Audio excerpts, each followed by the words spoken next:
দর্শক, আপনারা দেখছেন D9 বাংলার। আমি আছি এই মুহূর্তে দক্ষিণ আমুলিয়ায়, দেগঙ্গা বিধানসভার মধ্যে আমুলিয়া অঞ্চলের একেবারে মধ্য আমুলিয়ায় 200 নম্বর বুথে। আপনারা ইতিপূর্বে এই চ্যানেলে দেখেছেন গত 3 দিন আগে টিএমসি থেকে টিএমসির নেতা কর্মীরা প্রায় 150-রও অধিক লোক আইএসএফ এ যোগদান করেছেন।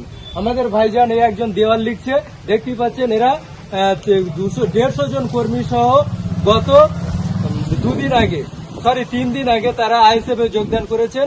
আর 3 দিন আগে আইএসএফ এ জয়েন করতে না করতেই দেখা যাচ্ছে একেবারে আইএসএফ এর মিন্টু শাহজির সমর্থনে দেওয়াল লেখা চালু করেছেন। তা আমরা জেনে নেওয়ার চেষ্টা করব এই মুহূর্তে ভাইজান ঠিক আমাদের সঙ্গে এই দেওয়াল লেখা সম্পর্কে বা এই দল ত্যাগ করে মিন্টু শাহজির হাত ধরে আইএসএফ এ আসার মূল কারণ।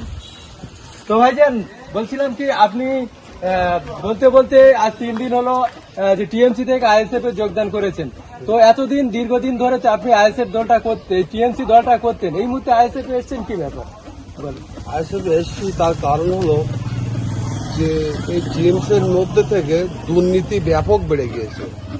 আমাদের 120 বিধানসভায় যে প্রার্থী হয়েছে টিএমসি, সেই প্রার্থীটার ভিতরে বিশাল দুর্নীতি, যার জন্য তিনি 7 মাস জেল খেটে এসছে।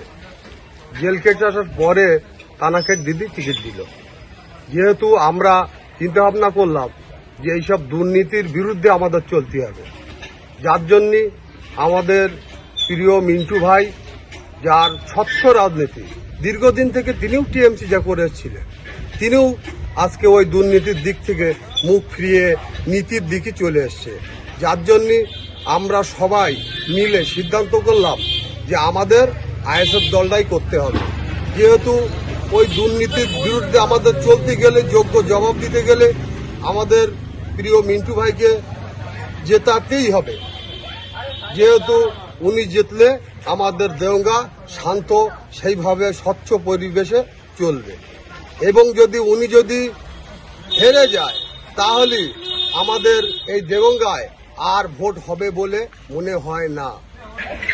হ্যাঁ, আমরা চাইছি যে ভয়মুক্ত দেগঙ্গা, যে শান্তি শৃঙ্খলা বজায় থাকবে, সেইভাবে আমাদের দেগঙ্গাটা সাজিয়ে তুলবে আমাদের মাননীয় মিন্টু শাহজি মহাশয়। তার জন্য আমরা প্রস্তুতি নিয়ে সবাই মানুষের ঢল নেমে পড়েছে আইএসএফ এর দিকে। আমরা চাই দেওঙ্গার, যদি আমরা শান্তি চাই, সবাইকে বলবো যে মিন্টু ভাইকে বিপুল ভোটে জয়যুক্ত করে ওনাকে বিধানসভায় পাঠাবো। আমিও তো দেখছি আইএসএফ এ জয়েন করার ঢল পড়েছে। আপনি 3 দিন আগে জয়েন করেছেন, কালকে দেখা গেল সুন্দে পুকুরে, এই আমুলিয়া অঞ্চলের মধ্যেই সুন্দে পুকুরের একেবারে 6 জন শীর্ষস্থানীয় টিএমসি নেতা তারা আইএসএফ এ যোগদান করেছেন এবং তারা দীর্ঘদিন ধরে টিএমসি দলটা করতেন। অলরেডি ওখানে টিএমসি এবং আইএসএফ এর মধ্যে একটা ভোট ভাগাভাগিতে মিডিল পজিশনে ছিল গত নির্বাচনে দেখা যাচ্ছে এবং নির্বাচনে দেখা যাচ্ছে সেখানে এইভাবে যা ভোটের পরিস্থিতি, প্রায় 200 ভোট লিড হবে। তো এরকম করে যদি লিড হতেই থাকে তো মিন্টু ভাই এখানে জিতছে, এটা নিশ্চিত। কত ভোটে জিতবেন বলে মনে করছেন? আমরা আশাবাদী মিন্টু ভাই কিছু হলেও মিনিমাম 20,000 ভোটে মিন্টু ভাই জিতছে। আজকেই দেখা যাচ্ছে 84 অঞ্চলে একটা মেগা র্যালি হবে। শুধু তাই নয়, আমাদের আমুলিয়া অঞ্চলে খুব তাড়াতাড়ি সম্ভবত 19 তারিখে র্যালি হওয়ার সম্ভাবনা। তো কত লোক বেরোবে বলে মনে করছেন? বহুত লোক, মানুষের হিসাব নেই কোনো। বহুত মানুষের 10টা মানুষের ডাক দিলে 100 মানুষ বেরোচ্ছে।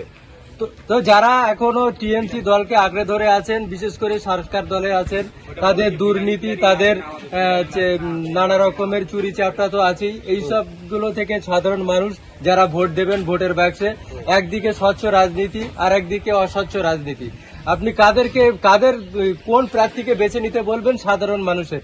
সাধারণ মানুষের বলবো, আমরা যদি শান্তিতে থাকতে চাই এবং যদি দুর্নীতির বিরুদ্ধে চলতে চায়, সেখানে আমাদের আইএসএফ দলটা বেছে নিতে হবে।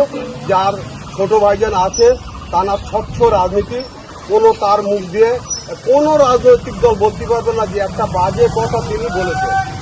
কিন্তু এরা টিএমসি দলটার কি গাদ্দারি দল, তারা গাদ্দারি করে অনেক কিছুই করতে পারে।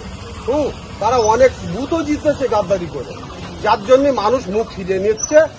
এখন আইএসএফ এর দিকে মানুষ সব হাজার হাজার মানুষ তাদের দিকে ঢল নেবেছে। আপনার নাম ও পরিচয়?